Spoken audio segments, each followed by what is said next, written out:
लोगों की मानसिकताएं बदल गई हैं और अब हर एक को हो गया है अच्छा पैसा कमाओ, घूमने जाओ, अच्छा पैसा कमाओ, घूमने जाओ, एंजॉय करो। हर रविवार को या वीक में 2 दिन होटल जाना है, धूम धड़ाम के पैसे उड़ाने हैं। यहां पर तो किसी तीर्थ स्थान में जाए ना, किसी तीर्थ स्थान में पालिताना हो, संकेश्वर हो, गिरनार हो, मवड़ी हो, आगलोड हो, नाकुड़ा जी हो, किसी तीर्थ स्थान में जाएं तो वहां अगर भोजनशाला के 150 रुपए हो तो अपनी आंखें फट जाती है। 150 रुपया भोजनशाला रहा है, 150 रुपया, साले लूटने बैठे हैं ये क्या कर रहे हैं? 150 रुपया खाने का। कसम आपके चाहने वालों की, झूठ मत बोलना, किसी को नहीं कहूंगा, आपके गांव का अब तक मैं नाम लिया नहीं हूं, ठीक है? सही सही बोलो। होटल में जाते हो तो 150 रुपए में कौन सी थाली आती है, कौन सी कैटेगरी की बताओ ना। मैं तो बहुत साल पहले होटल में गया था, 1980 में, लास्ट 1980 में, इसके बाद कभी नहीं गया, ठीक है? दीक्षा हो गई, दीक्षार्थी बन गया, फिर नहीं गया। इसलिए तब गया था, तब तो 5 पैसे की 1 इडली आती थी, 10 पैसे की 2 इडली लेते थे हमारे वहां, अच्छी चटनी होती थी, 2 में पेट भर जाता था, अपना काम हो जाता था। बहुत हो गया। अभी बताओ मुझे आप, 150 रुपए में कौन सी थाली आती है? यहां कोई बड़ी होटल हो, सेलम की, ईरोड की, त्रिचनापल्ली की, वेल्लूर की, कोई भी बड़ी होटल हो, बड़ी अच्छी सी, या फिर हाईवे पे कोई होटल हो, या चेन्नई बेंगलोर कहीं जाएं, कोयमुत्तूर या अन्य कहीं जाएं, या रामेश्वर कन्याकुमारी कहीं जाएं, या मदुरई जाएं, कहीं जाएं, अच्छी होटल में खाना खाना है, बढ़िया नामांकित हो, 150 रुपए में कौन सी थाली आती है? नहीं आती। हम ट्रस्टी हो ना, हम ट्रस्टी उन तीर्थों में से किसी के, और भोजनशाला डिपार्टमेंट संभालते हो, और जनरल मीटिंग हो या फिर अपनी मात्र ट्रस्टियों की मीटिंग हो, तब भी हम कोशिश करेंगे ना 150 रुपया नहीं रख सकते, 150 रुपया नहीं रख सकते, 150 रुपया बहुत ज्यादा है, 150 रुपया क्या कम रखना चाहिए। देखो वहां 50 रुपए में खाना मिलता है, वहां 40 रुपए में खाना मिलता है, अपने अधिक से अधिक रखें तो 90 रखें, 70 रखें, 80 रखें या 100 रखें, 150 किसको कहते हैं? बहुत खराब लगेगा, नहीं रखना है क्या? अच्छा, होटलों में आप जाते हो तब आप 100 रुपए, 150 रुपए, 200 रुपए, 300 रुपए, 500 रुपए खर्च करने को तैयार। और अब तो अपने राजस्थानी समाज में और विशेष करके गुजराती समाज में भी एब्रोड जाने की फैशन बढ़ी है। पहले जाते थे काश्मीर, काश्मीर जब आतंकवाद का भोग बनने लग गया तो अब एब्रोड जाते हैं। एक बार जिंदगी में हांगकांग जाना है, एक बार सिंगापुर जाना है, एक बार अरब अमीरात वगैरह जाना है, वहां जाकर के भी मस्जिदों में घूमने जाते हैं। फूटे कर्म तुम्हारे, तुमने गिरनार नहीं देखा, पालिताना नहीं देखा, समय शिखर नहीं देखा कि तुम मस्जिदें देखने के लिए वहां जा रहे हो। आप वहां की वीडियोस देखो, वहां के फोटो देखो, अलग अलग मस्जिदें भी वहां पर टूर के अंदर दिखाई जाती है। बाकायदा ड्रेस चेंज करके या रुमाल बांध करके मस्जिद में जाते हैं देखने के लिए। इंडिया से आए हैं, घूमने के लिए, पर्यटक के तौर पर आए हैं। अपने यहां तो माउंट आबू जाएंगे तो बरमुड़ी में जाएंगे, बाहर से आए हुए बरमुड़ी में जाएंगे, समझ रहे हैं आप? तो यहां पर तो माउंट आबू या राणकपुर, ये पर्यटक जो लोग आते हैं, ये कोई एमसी वमसी का पालन नहीं करते। इसलिए हमने बहुत आवाज उठाई थी कि इस प्रकार पर्यटकों के लिए बंद किया जाना चाहिए। ये खोल करके बहुत बड़ी गलती की है। आगे जाकर के यही पालिताना गिरनार के अंदर हो जाएगा, समय शिखर और सब जगह पर हो जाएगा। नहीं होना चाहिए, ये पर्यटकों के लिए नहीं है तीर्थ स्थान। अपने को उनको होली पैलेस नहीं बनाना है।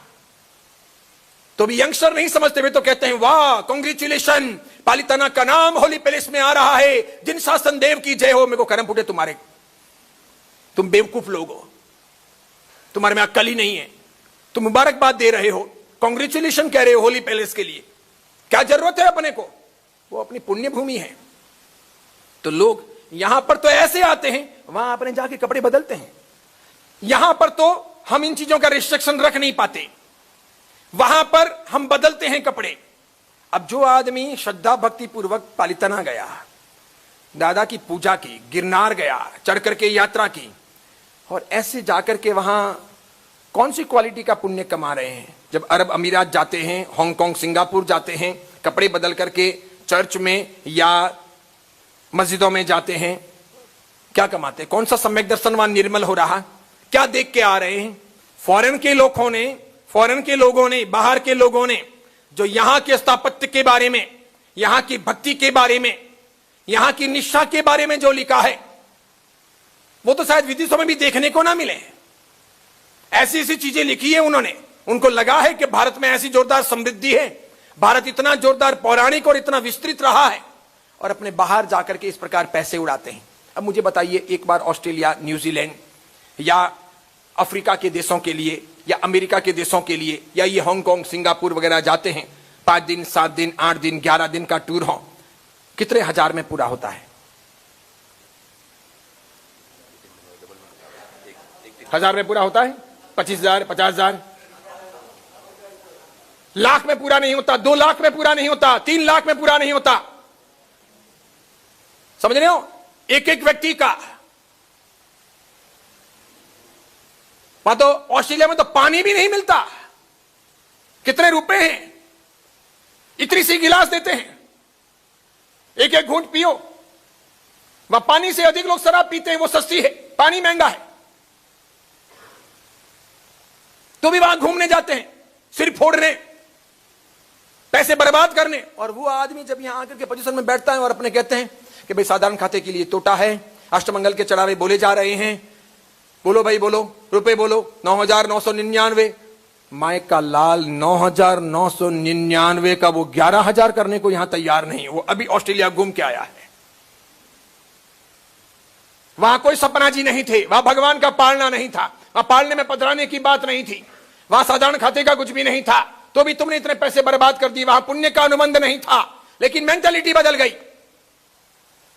छोटे छोटे बच्चों के हाथों में जब मोबाइल देखता हूं तो मुझे तरस आती है कि हमने हमारी जिंदगी में कभी खिलौने भी नहीं देखे इस प्रकार के।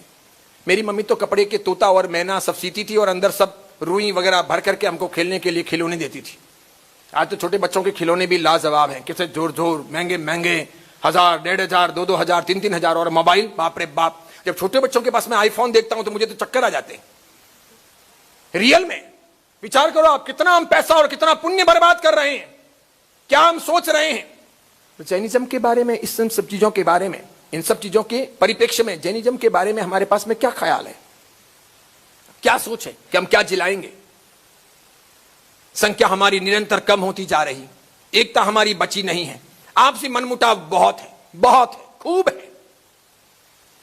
3 थुई, 4 थुई, खतरगज, तपागज, अचलगज, पायचनगज, 1 तिथि, 2 तिथि, ओसवाल, पोरवाल, 3 थुई में कितने ग्रुप, खतरगज में ग्रुप, तपागज में ग्रुप, अचलगज में ग्रुप, पायचनगज में ग्रुप, कितने सारे क्षेत्र वाइज भी सब अलग अलग, कि अपनी पट्टी के नहीं, अपनी पट्टी के नहीं, ये सिवान सिंह, ये जालोरी ने, ये दियावट ने, ये ढंडार ने, इसमें भी भेदभाव। और वापस सब जैन, सबकी विधियां एक जैसी, कोई अधिक फर्क नहीं, सबके भगवान वही, सबके शास्त्र वही। मुझे लगता है हमारा विकास नहीं होगा, हमारी सुरक्षा की अब कोई गारंटी नहीं है और हमारे भारी नुकसान होते जा रहे हैं, भारी नुकसान होते जा रहे हैं। जिस कदर हमारी बहन बेटियों को ले जाया जा रहा है, हमारी बहन बेटियां जा रही है, हमने बिल्कुल छूट कर दी है। हमारी बेटियों के पहनावे बिल्कुल ऐसे हो गए और हम सबकी मानसिकता बदल ही गई है, वो निष्ठा की भावना नहीं है। विदेश के जो लोग हैं पढ़ लिख करके, अजैन लोग जो विद्वान बन रहे हैं, वो तो जैनिज्म को एप्रिशिएट कर रहे हैं, पसंद कर रहे हैं, आकृष्ट हो रहे हैं, उस पर लिख रहे हैं। कैसा था हरमन याकोबी, कैसे थे जॉर्ज बर्नार्ड शाह, कैसे कैसे लोग, क्या दीवाने, क्या उन्होंने लिखा है। और इधर हम हैं कि हमारे लिए घर की चीजों का कोई मूल्यांकन ही नहीं है, बिल्कुल नहीं। कई लोग तो मंदिर मार्गी आपको ऐसे मिलेंगे जो मंदिर भी नहीं जाते, कहने को मंदिर मार्गी हैं, वो जिंदे क्यों हैं ये सवाल है। कई लोग ऐसे हैं जो पूजा नहीं करते, सिर्फ मंदिर जाएंगे और वापस मंदिर मार्गी हैं, मुफ्त की अगरबत्ती लेंगे, थोड़े से रुपए निकालेंगे, ढूंढेंगे, एक आधा भंडार में डाल देंगे, फुकट की घंटी बजाएंगे, तिलक लगा देंगे और चले आएंगे, चलो काम हो गया आज का पूरा। बस इसके सिवाय उनको कुछ नहीं आता। तत्वों के बारे में, जैनिज्म के बारे में, जिन शासन के प्रसार प्रचार के बारे में, लोगों को जैन बनाने के बारे में, अजैनों को जैनों की शिक्षा देने के बारे में, अपने घर के नौकर हो, अपने कोई अड़ोसी पड़ोसी हो, अपने कोई व्यापारी हो, उनको जैनिज्म सिखाएं, उसके बारे में बातें करें, नहीं, हमारे पास में ज्ञान ही नहीं है। पूरे दिन व्यस्त हैं। कोई अच्छे महाराज साहब आपको समझाने भी आ जाएं तो भी अपने पास में वैकेंसी नहीं है, हम वैकेंट नहीं है, खाली नहीं है, हमारे पास में समय नहीं है। कुछ लोग सुनते हैं, कई लोग तो सुनते ही नहीं है, समझते ही नहीं है। आज भी मैं जहां चौमासा करके आया हूं वहां ऐसे ऐसे लोग हैं, इतना बढ़िया चौमासा हो गया कि इतिहास में कभी ना हो, ऐसे ऐसे क्षेत्र रहे जहां हम गए तो वहां पर भी कोई 5, 10, 25, 50 ऐसे लोग रहे जो जिन्होंने कभी महाराज साहब का मुंह भी नहीं देखा, कोई लेना देना ही नहीं। चलो कोई बात नहीं, महाराज साहब का मुंह नहीं देखा, जैनिज्म को तो समझते।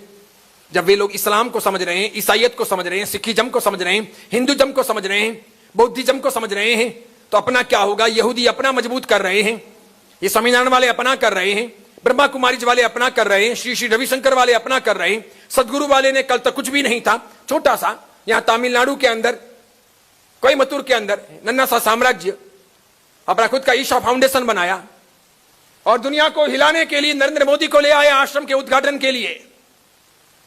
पैसे की तरह पानी की तरह पैसा बहाया, काम हो गया, नाम हो गया। जोरदार टेक्नीशियन लोग हैं, अच्छे वीडियोस बनते हैं, टॉकिंग होती है अलग अलग भाषाओं में, ट्रांसलेशन होता है, वाह जलवा चला। तत्व क्या है, धर्म क्या है, नवनीत क्या है, नहीं। और अपने को घर को मिला है तो भी जानने समझने के लिए तैयारी नहीं। बहुत दुर्भाग्य है हकीकत में।